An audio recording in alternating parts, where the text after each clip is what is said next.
Un encuentro con su palabra, porque secase la hierba, marchitase la flor, mas la palabra de Dios permanece para siempre. Con ustedes, el doctor José Ricardo Arias Quintero.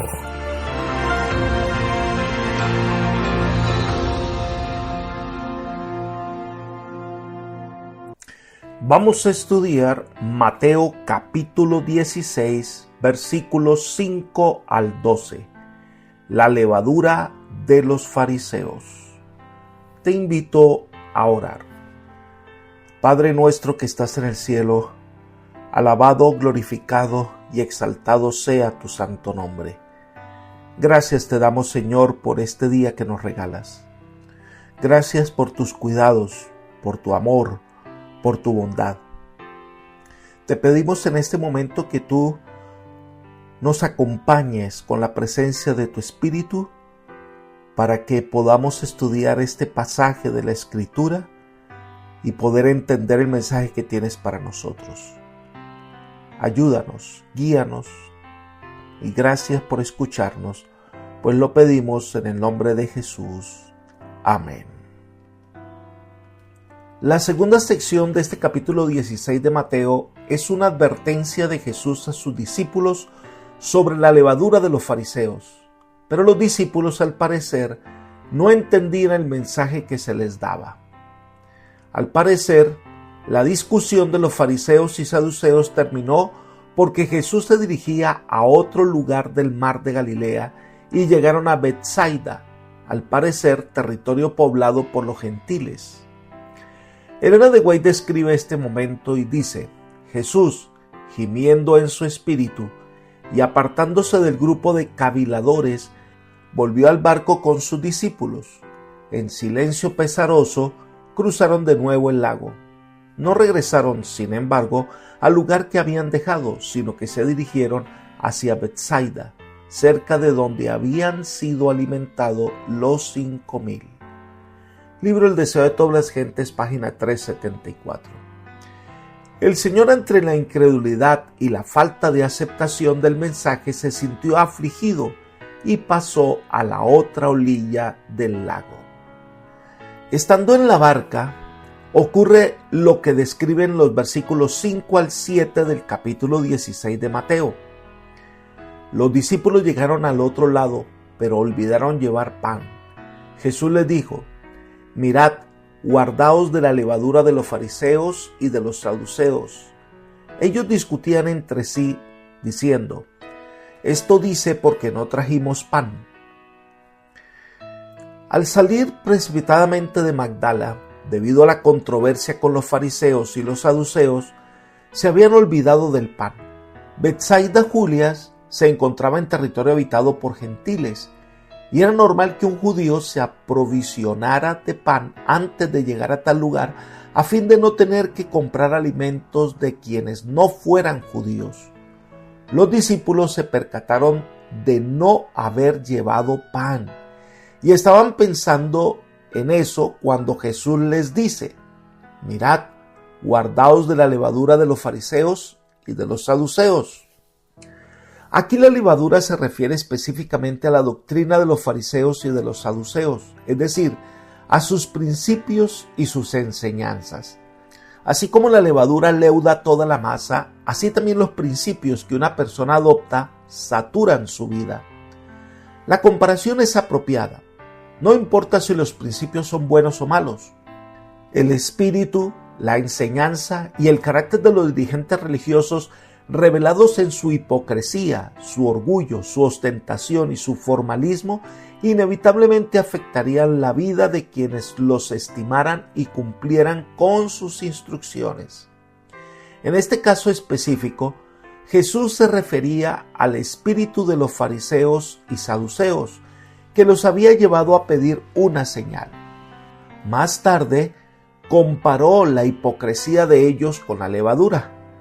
Elena de White explica: la levadura puesta en la harina obra imperceptiblemente y cambia toda la masa de modo que comparta su propia naturaleza. Así también, si se la tolera en el corazón, la hipocresía impregna el carácter y la vida. Los escribas y fariseos insinuaban principios engañosos, ocultaban la verdadera tendencia de sus doctrinas y aprovechaban toda ocasión de inculcarlas arteramente en el ánimo de sus oyentes. Estos falsos principios, una vez aceptados, obraban como la levadura en la harina, impregnando y transformando el carácter. Esta enseñanza engañosa era lo que hacía tan difícil para la gente recibir las palabras de Cristo. Libro El Deseado de Todas las Gentes, página 375. Así que esta levadura de los fariseos predomina en el mundo hoy también. Hay muchos cristianos que hacen que la ley se adapte a sus propias prácticas y hacen de la ostentación de sus obras y su piedad el centro de su fe. Llenan las palabras de Cristo con normas que ni ellos mismos son capaces de guardar. Elena de White nos llama la atención al afirmar: la hipocresía de los fariseos era el resultado de su egoísmo. La glorificación propia era el objeto de su vida. Esto era lo que los inducía a pervertir y a aplicar mal las Escrituras y los cegaba en cuanto al propósito de la misión de Cristo. Deseo de Todas las Gentes, página 376. No por casualidad Jesús nos dice que debemos tener cuidado de adoptar en nuestra vida la doctrina de los fariseos y los saduceos. Los discípulos, por su parte, no captaron el mensaje que el Señor les estaba impartiendo y pensaron que Jesús les estaba llamando la atención sobre por qué no habían traído suficiente pan, como Elena de White explica. Sin embargo, los discípulos no comprendieron a Jesús. En su repentina partida de Magdala se habían olvidado de llevar pan y tenían solo poco pan consigo. Creyeron que Cristo se refería a esta circunstancia y les recomendaba: no compra pan a un fariseo o a un saduceo. Con frecuencia su falta de fe y de percepción espiritual les había hecho comprender así erróneamente sus palabras. Mismo libro, página 374. Cuán lentos eran los discípulos en razonar de causa a efecto y en captar las verdades espirituales que Cristo procuraba impartirles. Jesús se dio cuenta de lo que pasaba entre sus discípulos y les reprende. Leamos los versículos 8 al 12. Dándose cuenta, Jesús les dijo: ¿por qué discutís entre vosotros, hombres de poca fe, que no tenéis pan? ¿No entendéis aún, ni os acordáis de los 5 panes entre 5,000 hombres, y cuántas cestas recogieron? ¿Ni de los 7 panes entre 4,000, y cuántas canastas recogisteis? ¿Cómo no entendéis que no fue por el pan que os dije que os guardéis de la levadura de los fariseos y de los saduceos?